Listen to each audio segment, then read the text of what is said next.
تو وہ آدمی جو تھا وہیں پہ سویا، وہیں پہ ڈھیر ہو گیا۔ جیسے ہی ڈھیر ہوا تو درخت نے خوش دلی سے کہا آ جاؤ میری آغوش میں، اس سے اچھی جگہ اور تمہیں کہاں ملے گی، اس سے بہترین جگہ اور تمہیں کہیں نہیں ملنے والی۔ بسم اللہ الرحمن الرحیم۔ پرانے وقتوں کی بات ہے کہ کسی جگہ ایک بہت بڑا سیب کا درخت تھا۔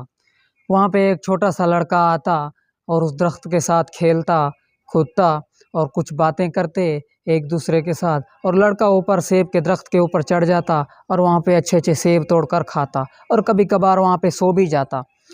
تو لڑکا اور درخت کے درمیان بہت سی اچھی ایک دوستی تھی۔ لڑکا بڑے عرصے بعد آیا تو درخت نے کہا چلو آؤ کھیلتے ہیں۔ تو لڑکے نے جواب دیا کہ میں اب بچہ نہیں رہا، میں اب تمہارے ساتھ اور نہیں کھیل سکتا، میں بڑا ہو چکا ہوں، مجھے جو ہے نا کھلونے چاہیے کھیلنے کے لیے۔ تو سیب کا جو درخت تھا وہ بڑی اداسی سے اور مایوسی سے کہا چلو میں تمہاری کیا مدد کر سکتا ہوں اگر تم میرے ساتھ نہیں کھیلنا چاہتے، لیکن ہاں میں تمہاری مدد یہ کر سکتا ہوں، میرے سیب سارے توڑ لو، یہ جا کر بازار میں بیچو، اس سے تمہیں اچھے خاصے پیسے مل جائیں گے، اس کے بعد تم اپنے لیے جو ہے نا کھلونے لے سکتے ہو، اس کے بعد تم اپنے لیے اچھے سے اچھے کھلونے لے کر کھیل سکتے ہو۔ تو لڑکا بہت جذباتی ہو گیا، وہ بہت خوشی سے جھوم اٹھا اور فوراً ہی درخت کے اوپر چڑھ گیا اور بہت ہی اچھے اچھے سیب توڑے اور سیب توڑ کر بیچ آیا بازار میں، وہاں سے اچھے کھلونے لیے اور وہ کھیلتا رہا۔ اس کے بعد لڑکا پھر کافی عرصے تک واپس درخت کے پاس کھیلنے کے لیے بالکل نہیں آیا۔ تو طویل عرصے کے بعد لڑکا جو تھا وہ دوبارہ آیا ایک نوجوان کے روپ میں۔ تو وہ درخت جو تھا پہلے تو وہ اداس ہو گیا، تو وہ مایوس بھی ہو گیا تھا۔ جیسے ہی اس لڑکے کو دیکھا تو وہ درخت خوشی سے جھوم اٹھا، تو اس نے کہا دیر ہی صحیح پر درستی صحیح۔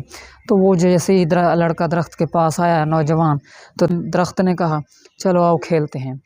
تو نوجوان نے کہا کہ نہیں، میں اب نہیں کھیل سکتا، میں تمہارے ساتھ اور نہیں کھیل سکتا، کیونکہ میں بہت بڑا ہو چکا ہوں، میرے سر پر بہت سی ذمہ داریاں ہیں، میں نے اپنے گھر والوں کے لیے کام کرنا ہے، ان کے لیے پیسے کمانے ہیں اور ان کے لیے جو ہے نا گھر بنانا ہے۔ تو جو درخت تھا وہ بہت ہی مایوس ہوا اور اداس بھی ہوا۔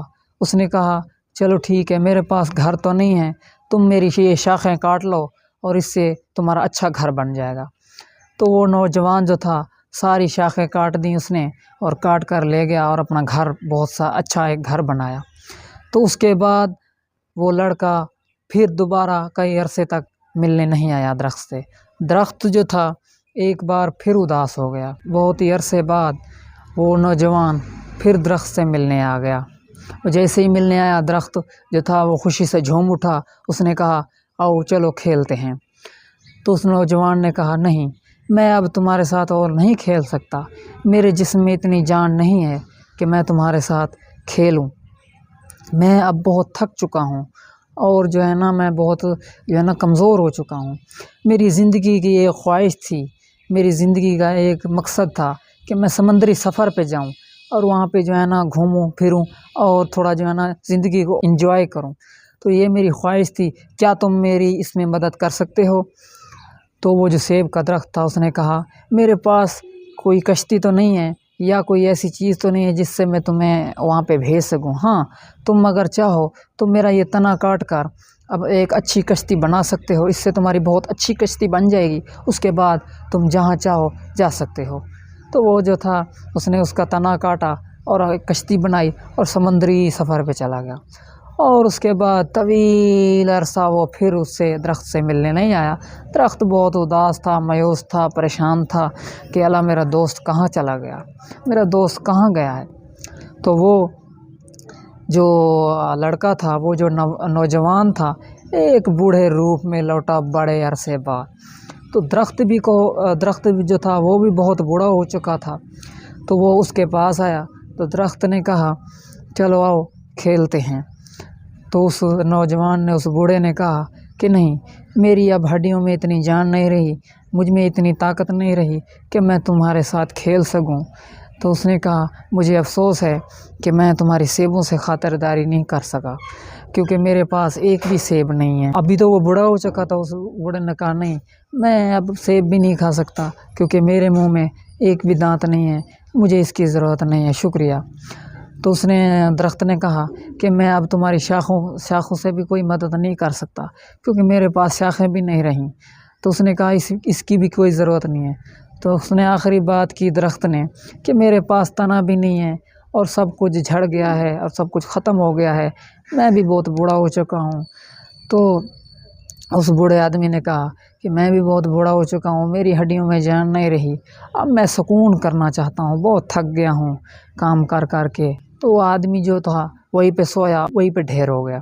جیسے ہی ڈھیر ہوا تو درخت نے خوش دلی سے کہا آ جاؤ میری آغوش میں، اس سے اچھی جگہ اور تمہیں کہاں ملے گی، اس سے بہترین جگہ اور تمہیں کہیں نہیں ملنے والی۔